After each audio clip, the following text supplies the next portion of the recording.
Bom dia. Que a graça e a paz do Senhor Jesus Cristo seja em sua vida, no seu lar e em seus negócios.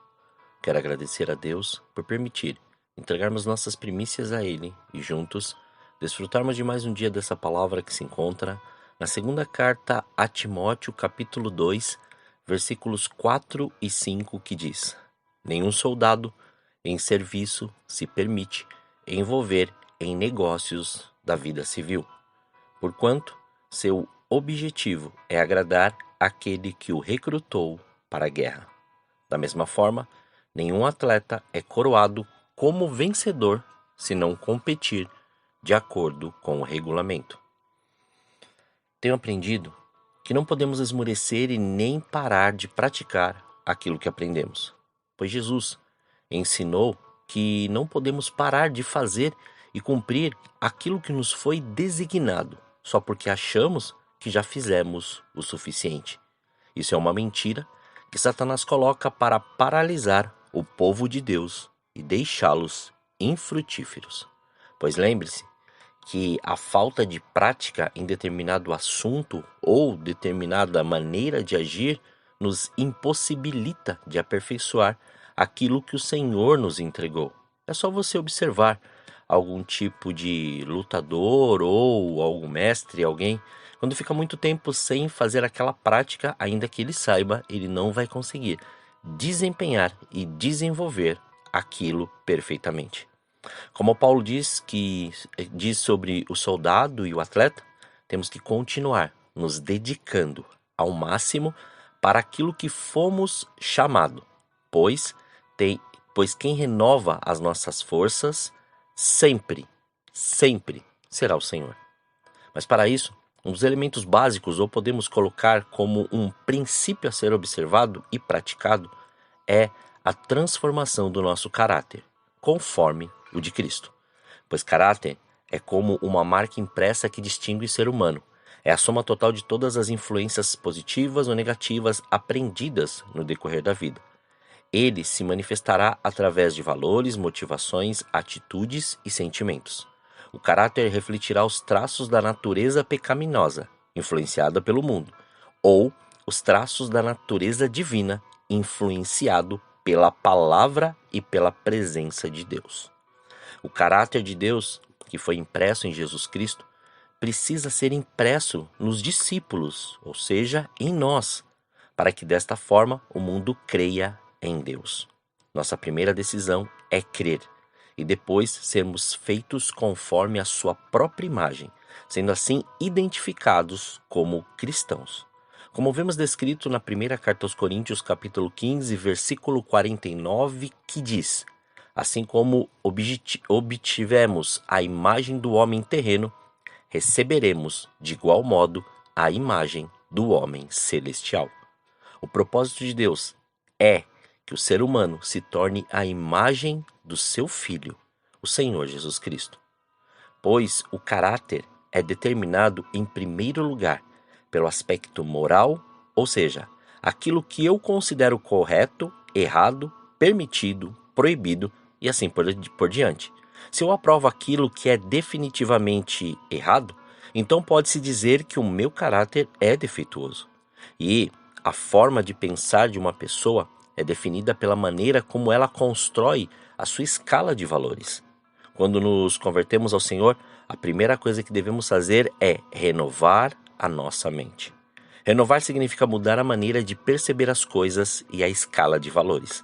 A vontade de Deus é que tenhamos a mente de Cristo, como descrito na primeira carta aos Coríntios, no capítulo 2, no versículo 16, que diz: Quem conheceu a mente do Senhor para que possa instruí-lo? Nós, porém, temos a mente de Cristo. Como também o estilo de vida que faz parte do nosso caráter é a prova de que normalmente as pessoas de uma mesma profissão apresentam até características semelhantes de caráter. O estilo de vida é determinado pelos alvos, hábitos e costumes. Se o meu grande alvo é ser discípulo de Cristo, eu devo desenvolver um estilo de vida compatível com o alvo. Precisamos desenvolver os hábitos e costumes coerentes com o que queremos alcançar. O meu comportamento diante de outras pessoas manifestará o meu caráter. Conduta é tudo aquilo que fazemos, falamos, sentimos e desejamos. Ela se manifesta na relação com as outras pessoas. Deus está profundamente interessado em nossa conduta. Jesus e os discípulos gastaram muito espaço para tratar de frutos, de comportamento, de conduta, de coração. Como quero citar aqui 2 versículos. Um, lá no Evangelho segundo Mateus, capítulo 5, versículo 48, que diz: Sede vós, pois, perfeitos, como é perfeito o vosso Pai que estás nos céus. E também na carta aos Efésios, capítulo 1, versículo 4, que diz: Como também nos elegeu nele antes da fundação do mundo, para que fôssemos santos e irrepreensíveis diante dele em amor. O propósito eterno de Deus é ter muitos filhos, os quais devam ser semelhantes a Jesus. A Igreja do Senhor, ou melhor, este corpo de Cristo, deve atingir esta meta, e todos estes discípulos devem mostrar o caminho indo à frente das pessoas, à frente de um rebanho, à frente como um líder. Não são poucos os escândalos que têm surgido entre líderes cheios de autoridade, mas que não receberam a aprovação no caráter. Um líder que apresenta deficiências sérias de caráter possui um grande obstáculo para a atuação de Deus em sua vida. Nunca será demais enfatizarmos o caráter do discípulo, do filho, pois somente um caráter formado e aprovado pode suportar as pressões da obra e as dificuldades do ministério. Por isso, a dedicação em praticar todos os dias a verdade que liberta e se preparar sem esmorecer, como nos orienta Paulo, como fez a Timóteo em sua segunda carta, lá no capítulo 2, no versículo 15, que diz: Procura apresentar-te a Deus aprovado, como obreiro que não tem que se envergonhar, que maneja bem a palavra da verdade. Finalizo com aquilo que Paulo descreve aos Tessalonicenses na sua segunda carta, no capítulo 3, no versículo 5, que diz: O Senhor dirija os vossos corações ao amor de Deus e na constância de Cristo. Que essa dedicação, que essa prontidão, que essa constância seja a marca que nós temos que apresentar, ou que nós estamos apresentando para toda essa humanidade, a fim de levar este evangelho e esta transformação para todos que necessitam. Oremos. Pai, nós te louvamos e te agradecemos. Graças te damos pelo seu amor e pelo seu cuidado. Obrigado pela sua presença, obrigado pelo seu amor. Somos gratos, Pai, por mais esse dia. Somos gratos, Pai, pela sua presença gloriosa. Somos gratos, Pai, por este fôlego de vida. Somos gratos, Pai, por todas as coisas até mesmo que passamos, mas não conseguimos olhar ou enxergar com os nossos olhos. Mas todos viram que o Senhor tem nos livrado de tantas situações. Até mesmo, Pai, na hora de dormir ou na hora de acordar. Somos gratos a Ti, Pai. Mas diante dessa palavra, Pai, não nos deixe, Senhor, ficar à mercê do comodismo. Não nos deixe ficar à mercê, Pai, da ociosidade. Não nos deixe, Pai, ficar com os olhos firmados ou dizendo que já está tudo bem, que já fiz o que o Senhor mandou, porque isso é uma mentira.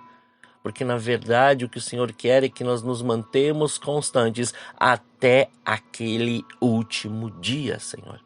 E por isso, orienta-nos. Espírito Santo de Deus, leva-nos ao discernimento, leva-nos, Pai, à compreensão de tudo que o Senhor tem a fazer e quer fazer através das nossas vidas. Que seja quebrado, Pai, todos os grilhões, algemas, amarras, independente, Senhor, da situação, da circunstância, do problema, ou qual for, Senhor querido, a tempestade. Mas leva-nos, Pai, ou melhor, direciona a nossa mente para o alvo, para nós não esmurecermos e continuarmos naquilo que o Senhor planejou e preparou para nós. Somos gratos por esse dia, que venha o seu reino, que a sua glória e o seu poder seja manifesto, pois santo é o teu nome, Senhor. E santificado, Pai, também está este dia, Senhor. Livra-nos do mal, livra-nos, Pai, de toda opressão maligna, de toda tentação, Senhor. Não deixe faltar o pão na mesa daquele teu filho, pois mais este dia nós consagramos a ti tudo que temos, tudo que somos, consagramos este dia, a nossa vida, consagramos, Pai, todas as nossas palavras, pensamentos e sentidos, para que o seu nome seja glorificado e exaltado em tudo o que fizermos. Muito obrigado, Senhor. Assim oramos, agradecidos, em nome de Jesus. Amém.